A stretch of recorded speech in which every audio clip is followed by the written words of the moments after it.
Hello and thanks for joining us. We're starting with the much anticipated new record from pop star Dua Lipa, released this week. The Grammy Award winner's third album, Radical Optimism, consists of 11 songs, including Houdini and Training Season. In an intriguing twist on the title, the cover art features the singer in the water with a shark. Dua Lipa is performing at the Glastonbury Music Festival in the UK in June, which she says is a milestone for her.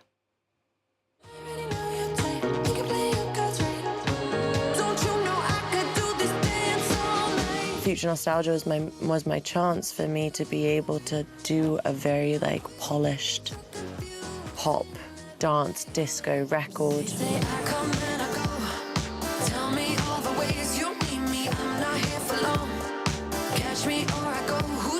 After having done that and having done 97 shows and toured and danced my ass off and had so much fun around the world, that this album was so much about how do I take what were my most favorite things from that whole experience and create something unique. And a lot of that was the live instrumentation, how things felt so organic.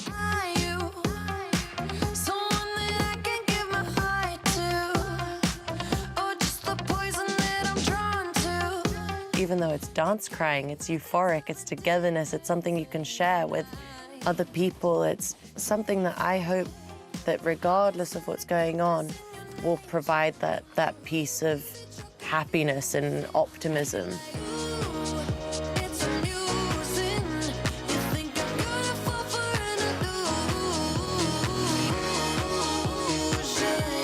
I think because Illusion was the first song we wrote together, we were like, oh, we're onto something good. But I think the way that things progressed, with Happy For You, I'd never written a song like that before. It felt so cathartic, so raw and honest, and I loved that version of myself. Dua Lipa there on her new album, Radical Optimism. Now, this week, the world is saying goodbye to a literary rock star. Paul Auster wrote 34 books, including the acclaimed New York trilogy. He died aged 77 at his home in Brooklyn on Tuesday from complications linked to lung cancer. James Vazina reports. New York City has lost one of the most emblematic figures of its literary landscape.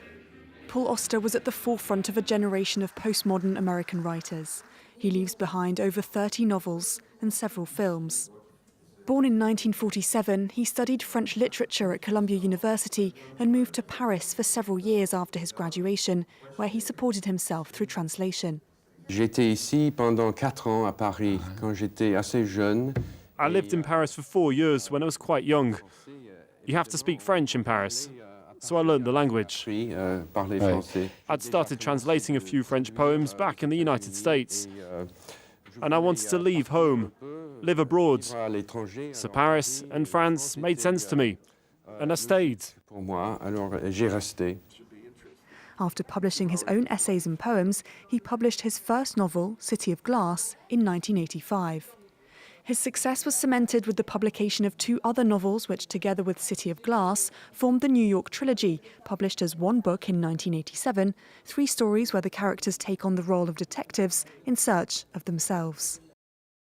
The Book of Illusions, The Brooklyn Follies or Moon Palace also consolidated his stature as one of the most prominent authors of his generation, inseparable from his city, New York. His novels are read all over the world, translated in over 40 languages.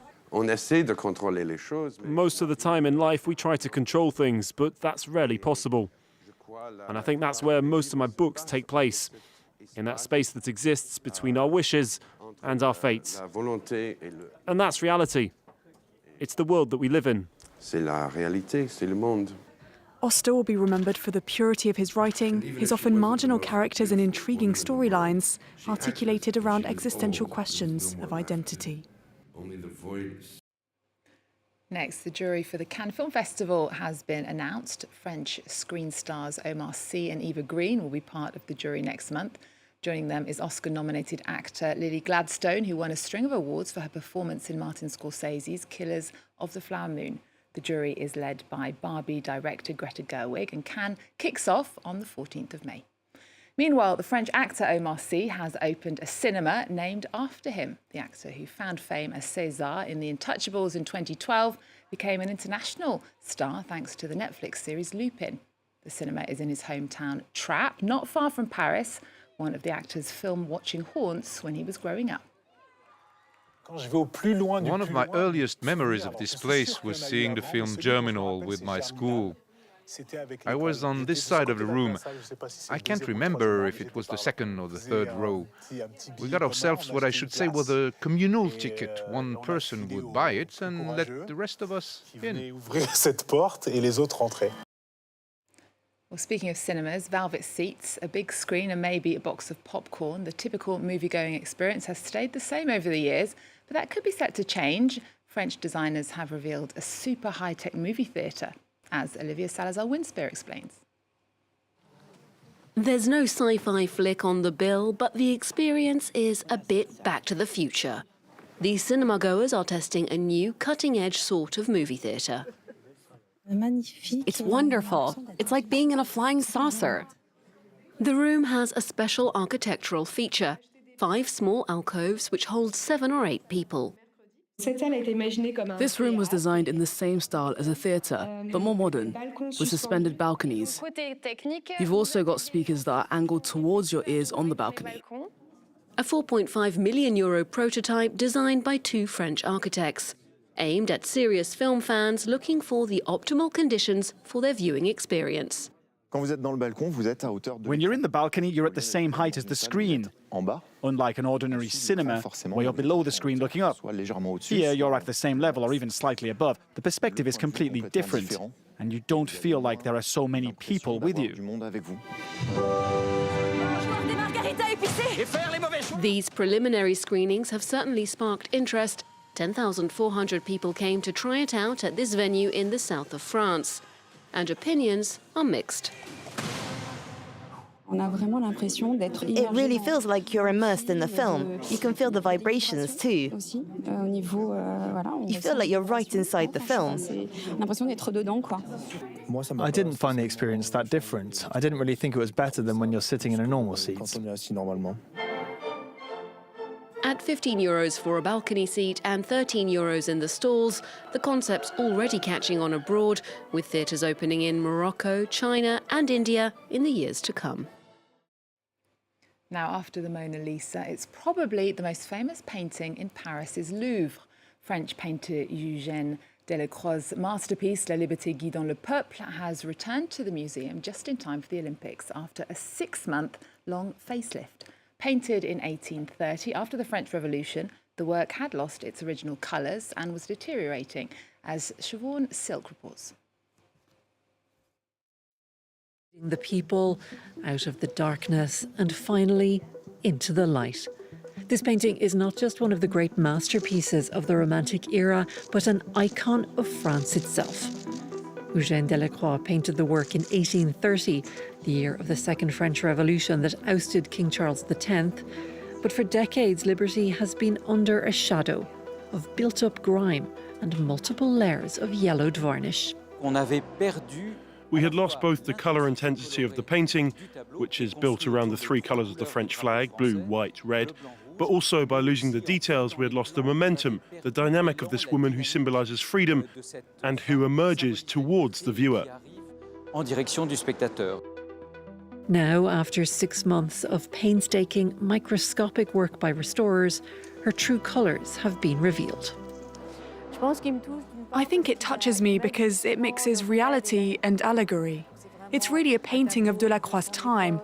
He drew from his own references and from what he himself had experienced in 1830. And at the same time, he goes beyond that by portraying his allegorical figure, a woman of the people. In the 2 centuries since the painting was completed, liberty leading the people has been embraced by rebels and revolutionaries, not just in France, but around the world. It's often seen reproduced and reinterpreted on protest placards and street art. Now, the original canvas is hanging once again on the walls of the Louvre Museum, just as it looked in 1830, and ready to inspire anew. We'll leave you now with images from a new exhibition in London called Michelangelo, The Last Decades at the British Museum. Opening this week, the major new display will focus on the work the Renaissance master made over the last 30 years of his extraordinary life and career. Thanks for watching. See you next time.